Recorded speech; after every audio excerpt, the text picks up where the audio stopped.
Previously, I showed you guys how I turned this boob light in my office into a Gothic faux chandelier. But as we all know, boobs usually, most of the time, come in pairs, and mine are no exception. So, now I'm going to show you how I use these items from Dollar Tree to transform the boring boob in my bedroom.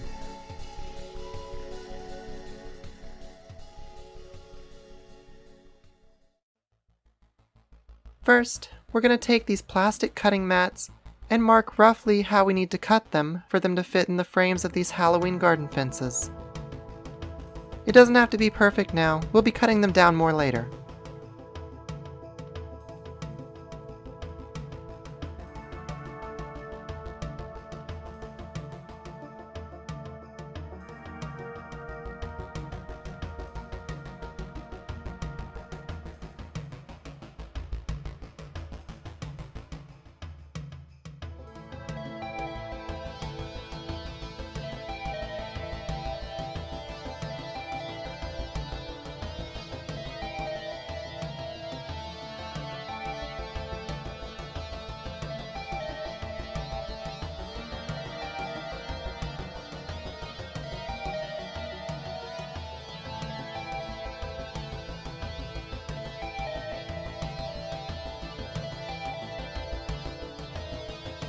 Then we do the same for two more cutting mats that will make the two halves of the circle on this wreath wheel. And we want to make the circle just a smidge larger than the wheel. That'll be important later.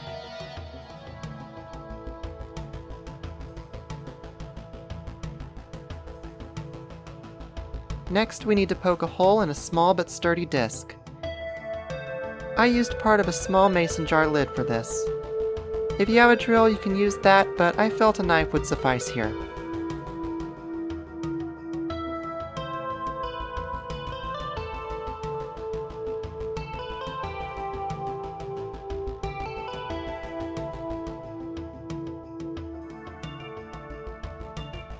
And of course, paint it black.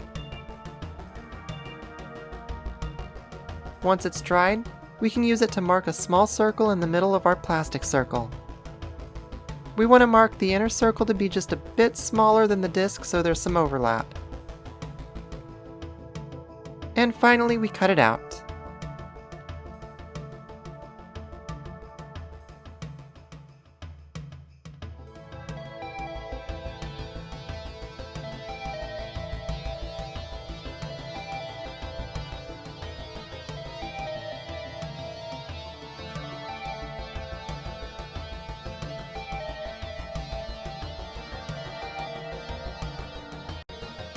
Now, we need to remove the center of the wreath wheel so the mounting rod of the light fixture can pass through it.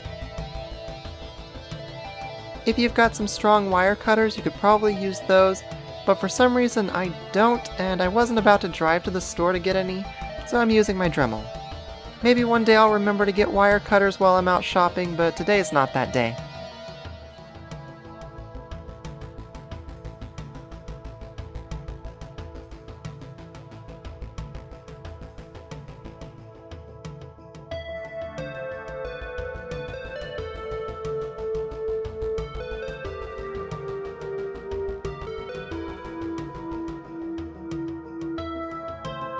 The last spoke was quite stubborn and bouncy, but in the end, the Dremel decapitates its prey. Now we want to glue the disc to the middle of the wheel, so we get the spokes clamped down into place.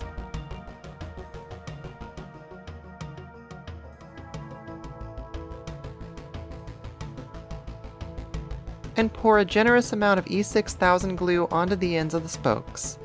We really don't want this thing coming off.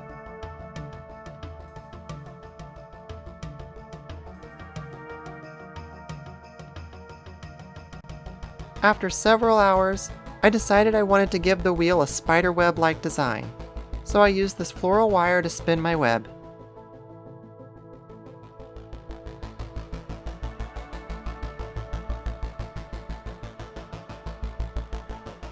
This took a very long time to do multiple passes with this thin wire. If you want to use thicker wire, You could do this in one pass, but I had a particular look I wanted to go for with my webbing, so I suffered for my art.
And after hours of web spinning, it's finally ready to catch some flies.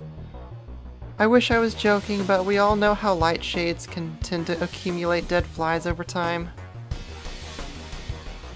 But now we want to get the two halves of our plastic circle glued together. So we're going to get them into place on the web wheel and clamp them down. The cutting mats have a glossy side and a matte finish side.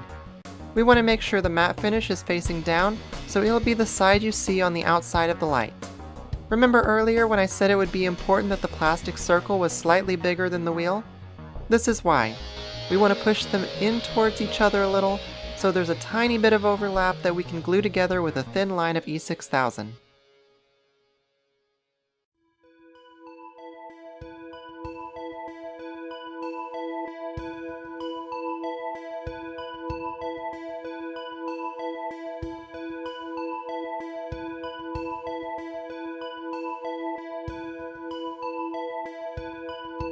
Now we're going to take this hanging planter frame and remove the chains from it.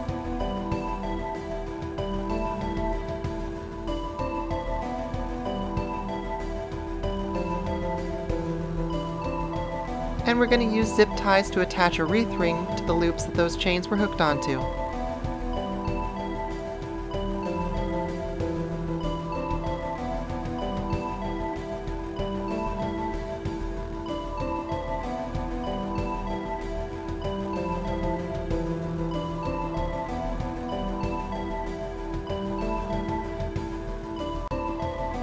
Then cut off the excess.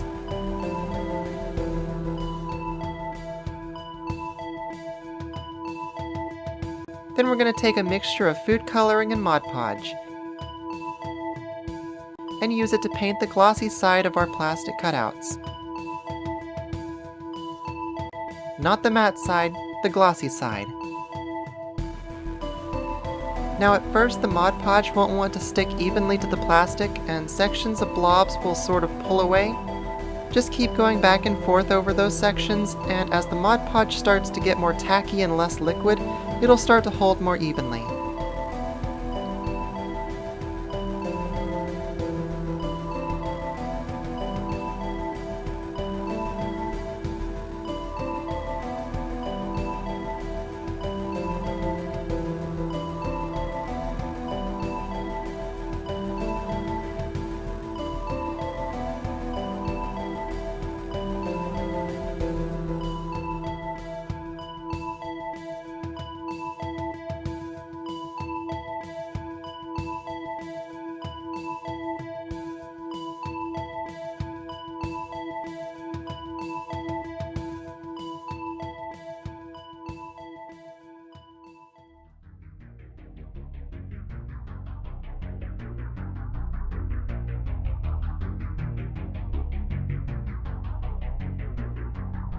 With the painting out of the way, it's time to cut the extra bits off the Halloween garden fences.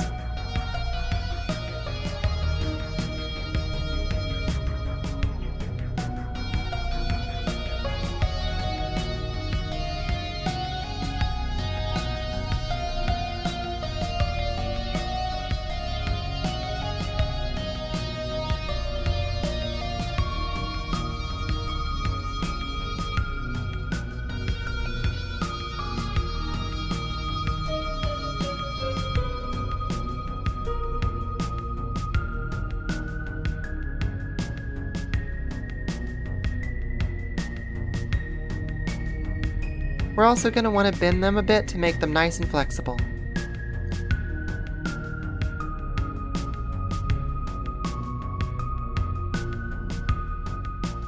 Then we're going to get them into place on the web wheel using zip ties to hold them in a more rounded position.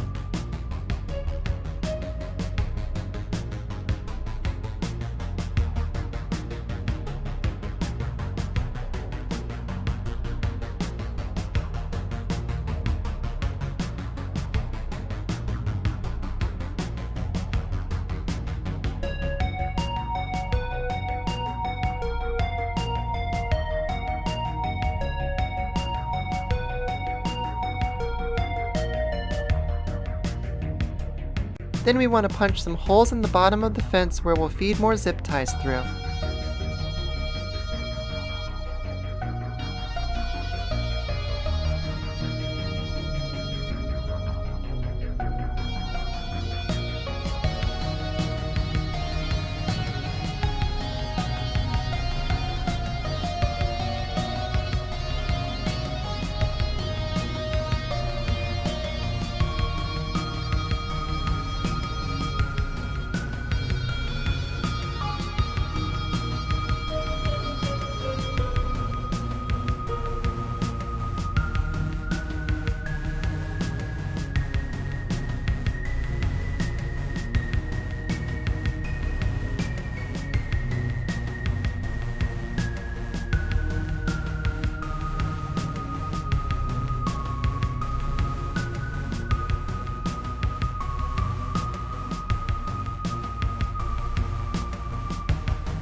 And of course, clip off the excess so it's out of our way.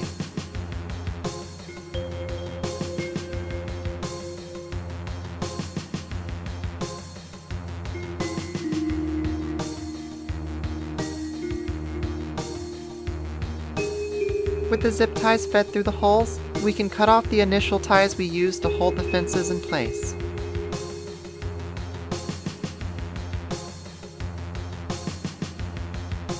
And connect the ends of the fence with zip ties too.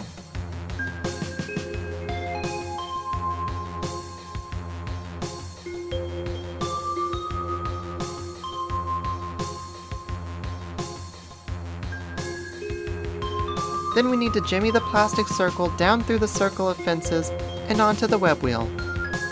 It should be a nice snug fit.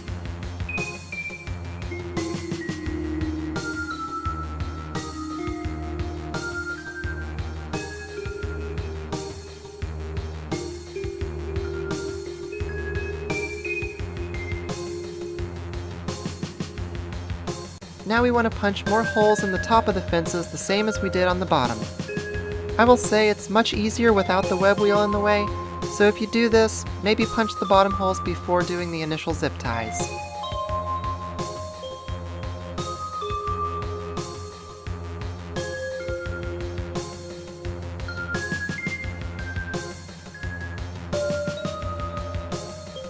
To attach the plastic cutouts to the inside of the fences, we need to fill some of the hollow space in the skulls. So I'm cutting 6 pieces of crafting foam and hot gluing them inside.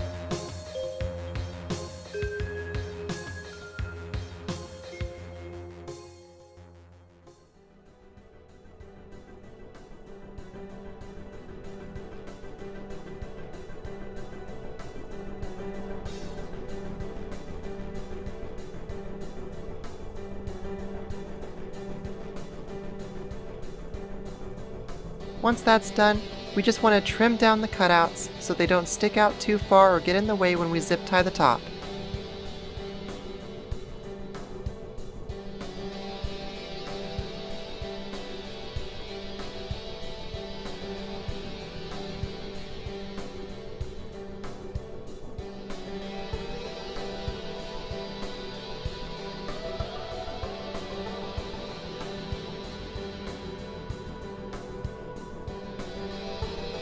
And hot glue them with the matte finish facing outward to the foam we just added.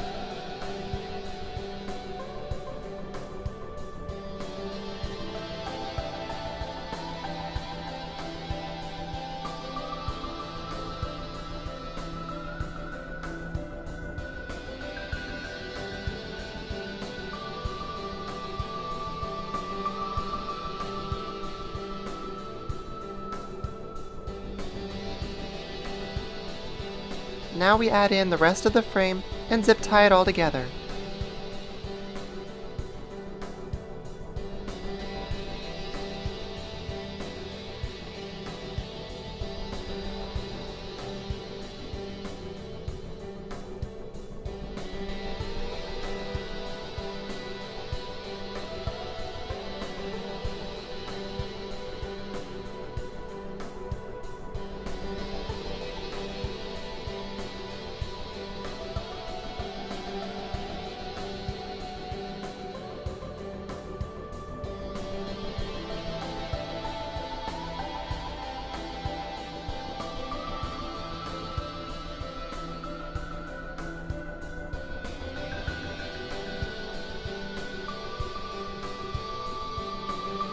As you can see, there's a bit of a gap on the side.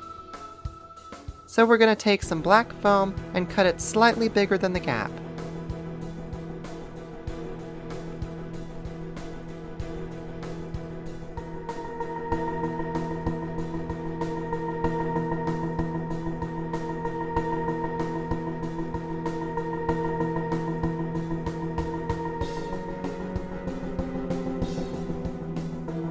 With a little adjusting and more trimming, I was able to squeeze them into place.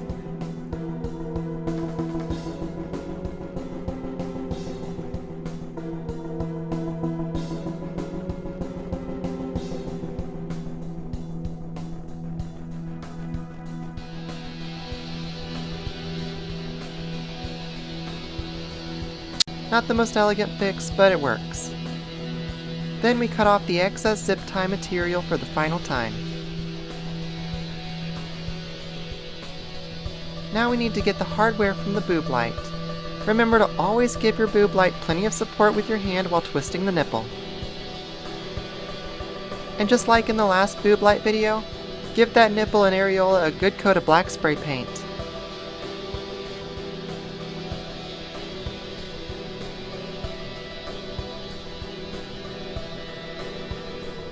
For this light shade, the initial mounting rod is a bit too short, and size matters, so a short rod just won't do. So I'm using this stick of bamboo to add some length. First, let's make the end a bit thicker with some wire so it'll have a more snug fit.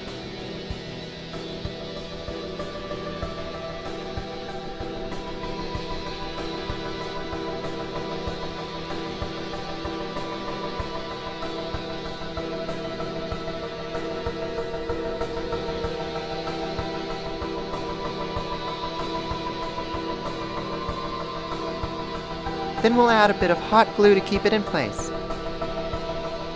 I don't recommend using too much glue or E6000 glue in case you ever need to revert the Booblight to its original form.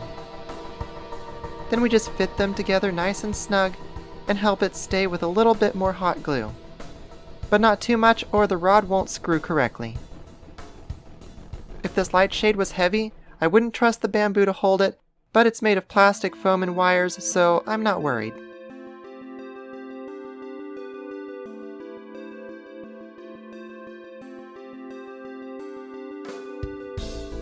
And with that, let there be light. Big thanks to my Patreon supporters for helping support my creative endeavors. And if you want to help support me and my projects, as well as get early access to videos, work in progress pics of my projects, and occasional behind the scenes videos, consider becoming a patron. Thank you for watching, and I'll see you, my creepy comrades, in another video.